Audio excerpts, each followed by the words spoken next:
23 restaurants de la part alta, 11 del centre de Tarragona i 11 més del Serrallo participaran en la 6a edició del Tarragona de Tapes, que començarà el pròxim 25 d'abril i finalitzarà l'11 de maig. Que des de la Cambra de Comerç l'únic que volem és que aquesta ruta sigui una ruta divertida, una ruta dinamitzadora de la nostra ciutat i del nostre comerç, però sobretot que es basi,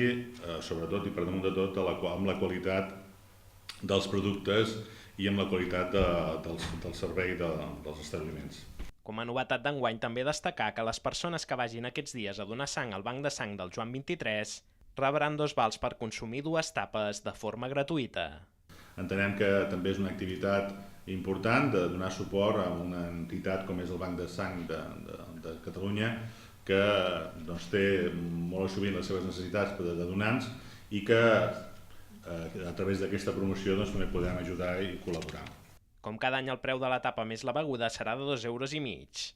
El de tapes d'enguany aposta un cop més per les noves tecnologies i millora l'aplicació específica del concurs. Les persones que es descarreguin l'APP i opinin sobre les tapes participaran en els sortejos de 5 tauletes Samsung i serà a partir dels vots emesos que s'escolliran els establiments guanyadors, les forquilles de plata i la forquilla d'or.